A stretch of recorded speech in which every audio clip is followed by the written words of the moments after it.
ज्ञान मार्ग। किस मतलब से हमने जन्म लिया है?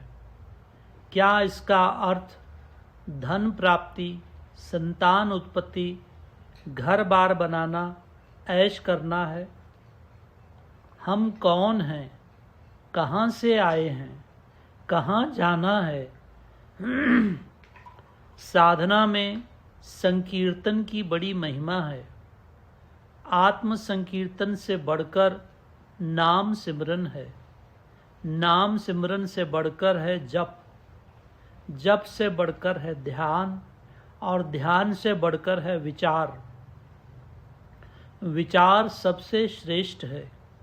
यदि आप लोग विचारधारा को सत्मार्ग पे लगाओ तो अच्छा है।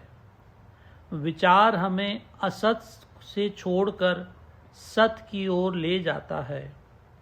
धारणा उठती है कि मैं कौन हूँ? क्या मैं ये शरीर हूँ? नहीं, ये शरीर तो नश्वर है। शरीर के जलने के बाद भी मैं रहूँगा। शरीर तो थोड़े समय के लिए मिला है। जो वस्तु थोड़े समय के लिए होती है वो सत्य नहीं होती। कभी सुख कभी दुख चलता ही रहता है। मैं शरीर हूँ, ये अज्ञानता की जड़ है। मन बुद्धि शरीर है। यदि जड़ ही निकल जाएगी तो फिर क्या होगा? चारों ओर सत्य ही सत्य दिखाई देगा। विचार शक्ति से अज्ञानता की जड़ निकल जाएगी। सारा दिन यदि हम प्रश्न करेंगे अपने आप से कि ये शरीर क्या है, ये शरीर तो कुछ भी नहीं है, फिर मैं क्या हूँ? मैं इस शरीर के अंदर आत्मा हूँ। जैसे ही ध्यान गया अंतरंग में, बस काम बन गया। साधना में विचार ही पहला कदम है। जैसे जैसे विचार उठता जाता है, साधना में मदद मिलती है। जिस जगह से मैं उठ रही है वहाँ पहुँचो। सब वृत्तियाँ अंदर को ले जाओ। जब तक मनुष्य भक्ति मार्ग में रहता है तब तक दो चीज़ें, भक्त और भगवान, दिखाई देती हैं। परंतु जब मनुष्य ज्ञान मार्ग में पहुंच जाता है तो एक ही चीज़ दिखाई देती है। उसे हर जीव में भगवान दिखाई देता है। आत्मा और परमात्मा में भेद नहीं दिखाई देता। किसी ने कहा है, कुछ भी नहीं करना है हमने, अपने आप को पाना है। माटी की ये देह है तेरी, इसका कौन ठिकाना है। एक ही जगह से मैं उठ रही है। आत्मा में दो नाम की कोई चीज़ नहीं है। हमें अपने आप को पाना है। इसी को सेल्फ रियलाइजेशन कहते हैं। आत्मा के ऊपर पड़े हुए पदों को हटाना चाहिए। आत्मा के ऊपर पड़े हुए पर्दों को हटाना चाहिए। आत्मा पर जो मन बुद्धि शरीर के पर्दे पड़े हैं उन्हें हटाना है। सबसे ऊपर अन्नमय कोश है। शरीर उनके जोर पर जिंदा रहता है। उनसे गुजरकर आत्मा के पास पहुंचना है। दूसरा है मनोमय कोश, जो विचार करता है। तीसरा प्राणमय कोश। जरा वृत्ति अंदर करो तो प्राणों का भास होता है। चौथा ज्ञानमय कोश, वो अलग ही दिखता है, वो और ही दुनिया है। और पांचवा विज्ञानमय कोश, जब वो अनंत में मिल जाता है। बिंदु के अंदर सिंधु है, उसी भगवान को पाना है।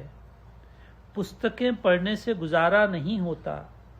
जब भक्ति और प्रेम परिपक्व हो जाता है तब ये विज्ञान अंदर से उठता है। गुरु नानक देव जी बचपन से ही अपने रंग में रंगे रहते थे। उनके पिता उनको 50 रुपए देते थे। वे उन 50 रुपयों को लेकर उसका लंगर कर देते थे। उनका बहनोई दौलतपुर में काम करता था। उनके दामाद ने नवाब साहब को कहा कि नानक अच्छा आदमी है, उसे काम पर लगा देना चाहिए। लोग उससे रसद लेकर जाते थे। उन्होंने उसे वहाँ लगा दिया। वे फौज के आदमियों को अनाज तोल कर देते थे। 12 किलो तक तो गुरु नानक देव ठीक नाप देते थे, परंतु जब 13वां नापना होता था, ज्यों ही उनके मन से 13 निकला, त्यों ही वो कहते चले जाते, मैं तेरा, मैं तेरा, मैं तेरा, और अनाज डालते चले जाते। जो लोग 12 से ज़्यादा लेकर जाते, उन्हें बड़ी हैरानगी होती थी। वे मज़े में रहते थे।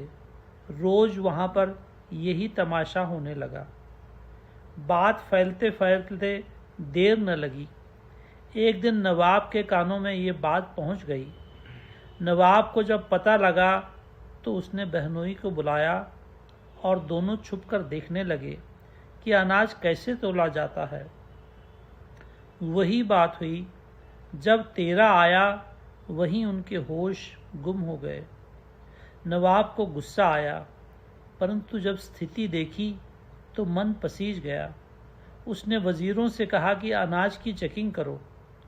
जब अनाज की चेकिंग की गई तो जितना अनाज निकलना था, उससे भी ज़्यादा अनाज निकला। वो उनके चरणों में गिर गया और कहने लगा, आपको नौकरी करने की क्या ज़रूरत है महाराज? आप तो बहुत शक्तिमान हैं। आप चलिए मेरे साथ मेरे दरबार में। देखो कितना शुद्ध प्रेम था। प्रेम के सामने मनुष्य को कुछ नहीं दिखता। दूसरा, ब्रह्म ज्ञान मिलता है गुरु कृपा से, परंतु याद रखो, प्रेम भी गुरु की कृपा के बिना नहीं मिलता।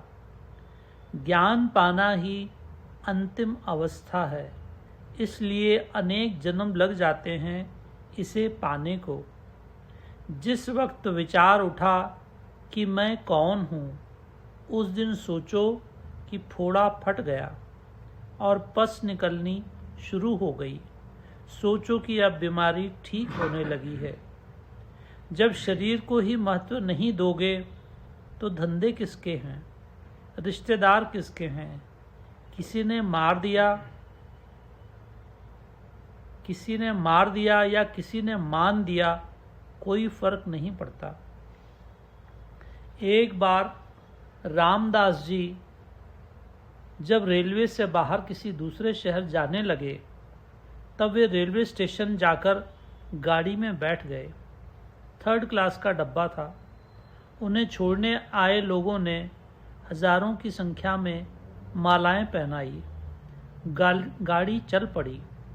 रास्ते में भीड़ बढ़ती गई। जब बहुत भीड़ हो गई तो वे नीचे बिस्तर बिछाकर सो गए। 3rd क्लास का डब्बा होने के कारण भीड़ बढ़ती चली गई और लोग उन्हें पैर मारकर जाने लगे। किसी को क्या पता कि वे नीचे सोए हैं। स्वामी रामदास जी सोचने लगे, क्या भगवान की माया है। शाम को तो इस शरीर को हजारों मालाएं पहना दी गईं और रात को हजारों ने ठोकरें लगा दी, परंतु रामदास को क्या फर्क पड़ता है। हम हर काम को एम रखकर करते हैं। माया हमें सोचने नहीं देती कि ये जीवन क्या है। जिनके लिए हम पागल बन गए हैं, वो वास्तव में है क्या? धन का क्या है?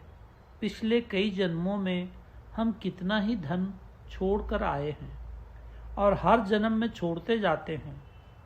हर जन्म में पहले हम प्रण करते हैं कि अब हम माया में नहीं फंसेंगे, परंतु जैसे ही जीव जन्म लेता है, वैसे ही माया उसे अपनी जंजीरों में बांध लेती है।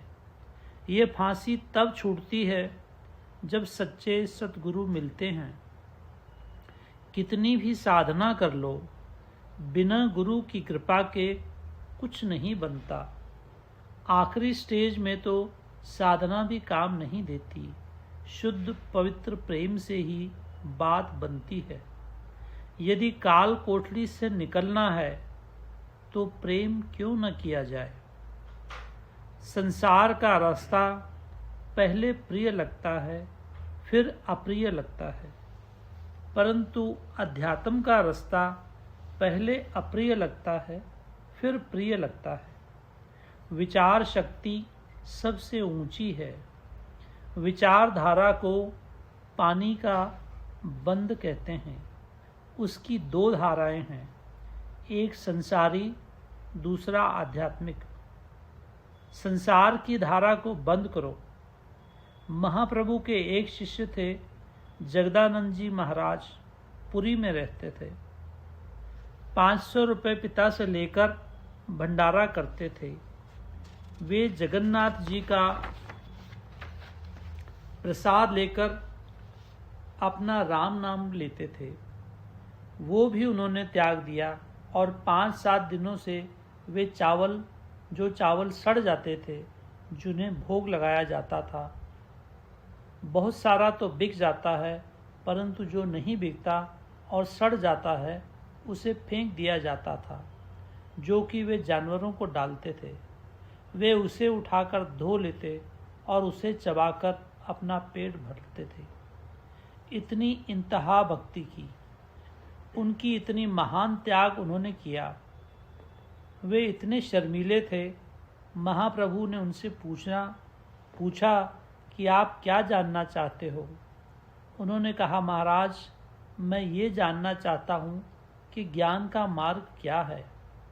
उन्होंने बताया कि ज्ञान मार्ग 2 किस्म का होता है, एक सुजाति, दूसरा विजाति। सुजाति उसे कहते हैं जो अपनी ही बिरादरी का हो, यानी कि जो शरीर नहीं आत्मा का, वही सुजाति है, वह सदा सुखी रहेगा। और विजाति वो जो संसारी माया की ओर जाने देगा, वो दुखी रहेगा। जब दरिया सागर से अलग होता है तो भटकता रहता है, उसी प्रकार जीव ब्रह्म से बिछड़ता है तो दुखी रहता है।